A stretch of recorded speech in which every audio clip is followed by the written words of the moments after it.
What was your evaluation of how the defense managed Houston's dual threat capability? Medium. I thought there were some parts that were really, really good, and there were parts that weren't very clean. They made some cutback plays on us that, our leverage was not very good. We not leveraged the football very well, and when you don't leverage it very well, then it's hard to tackle. So there were some things that I thought were really, really good, and then there were some things that weren't very clean. So we'll go to work on it and try to keep getting better. What's the challenge for the defense in making sure that those running lanes are open for the quarterback while also not giving up too many passing opportunities? Yeah, for sure. All that's all the challenge. I think when you face dual threat guys, and the game was tight, it was back and forth, and they were relatively conservative in what they were trying to do and move the football with the quarterbacks, and played both of them, and we kind of knew that was going to be the case, and had worked on it and all those things, but until it starts to happen, and our front side pursuit was really good, and then just the cutback plays, the cutback lanes, we just have to do a better job.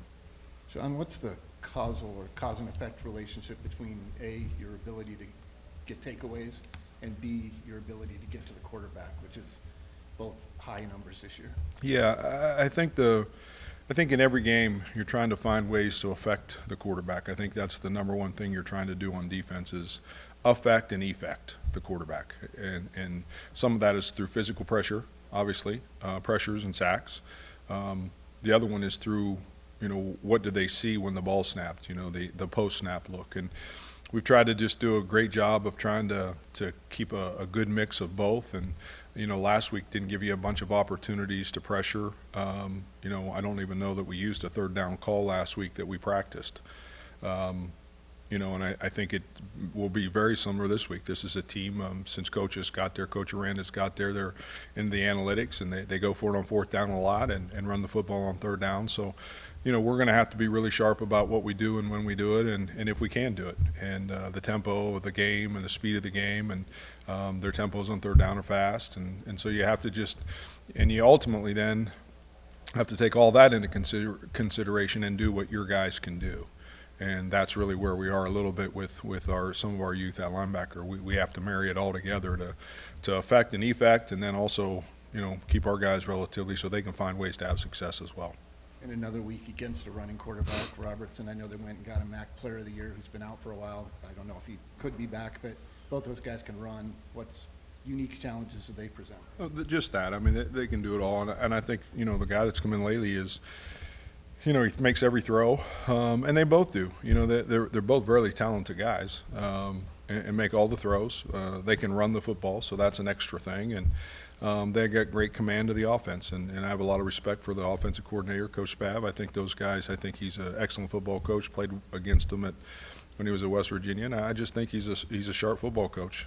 He stays within the framework of what their guys can do, and I think they're doing it at a really high level. They've outscored opponents, in this last three quarters of most every game, and I just think it's a great task. I told our team, I sent them a text on Monday morning first thing. I think it's a great task for our defense. It'll be everything we can handle. With those cutbacks, did you get the feeling those were spontaneous plays by Houston, or something that they saw? There was a couple that you feel like were kind of. I don't know, just it looked like, we were pursuing so hard and so fast, and almost like, man, we're going to start one direction and go the other on purpose. But either way, it's still based, it's like I tell our guys on trick plays. Trick plays are only trick plays when you don't do your job. They run the reverse and quarterback fake reverse keep, and, we didn't do our job. So then all of a sudden, man, they tricked you. Well, no, we just didn't do the things that we needed to do. So all of that has to be taken into consideration. We work on it all the time.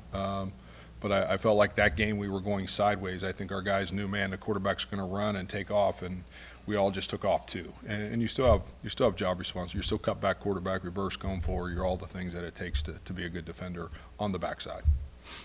The difference between affect and effect, I've never heard that before. Where'd that approach kind of start with you? Oh, I don't know. A long time ago, as a defensive coach. I just think there's two different concepts there. You're trying to physically disrupt him, get him off the spot, sack him, pressure him, and then mentally you've got to be able to affect him and get him to what is the coverage when the ball's snapped, and what are they playing, and what are they going to play, and you're trying to get them mentally and physically. That's who you're competing against. When you coach defense, you're always competing against the quarterback. And now you're competing against the coordinator and the quarterback because he's in the headset. So now on defense, you have to do a great job of pre-snap and post-snap and man, when do you pressure, when don't you pressure? And there's just a lot of things that go into it. But, yeah, that's just been part of affecting the quarterback in two different ways. I know every journalist appreciates the difference between affect and effect, so I had to ask. Yes, sir. So does a good defensive coordinator. You guys, obviously, you specifically spend a lot of time with, the defensive backs.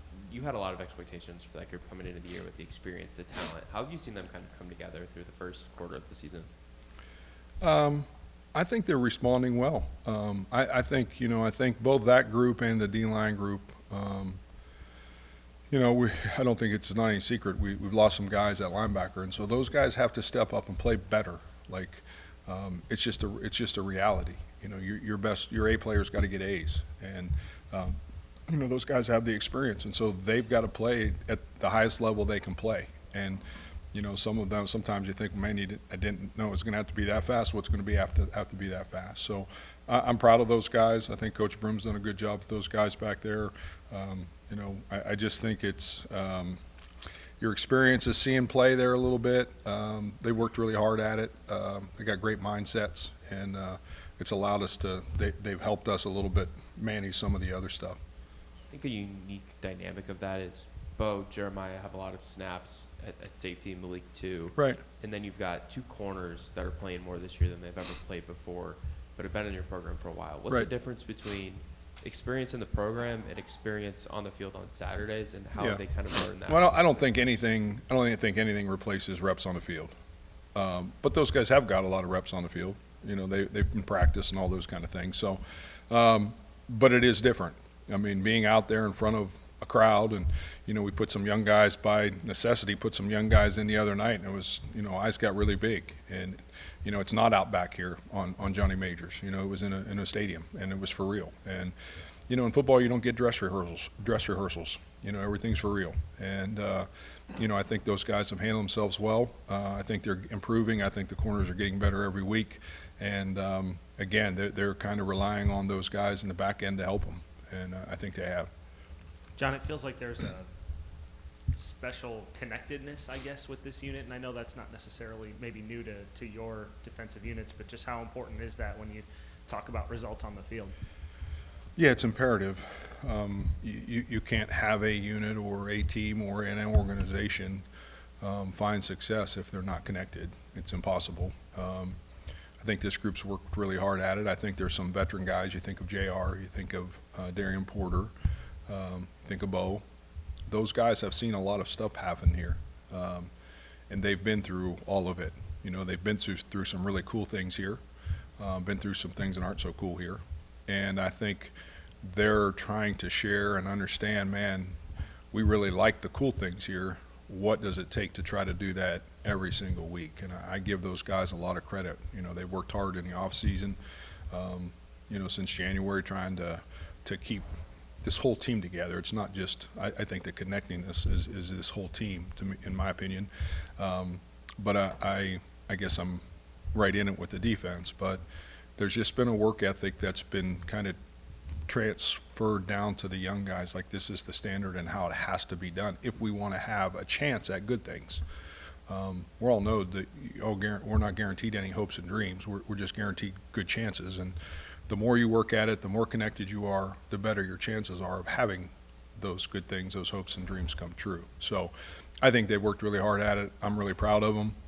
We've got a long way to go.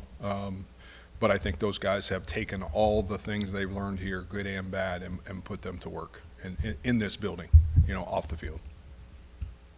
That's it, I think. Thank you. Great. Appreciate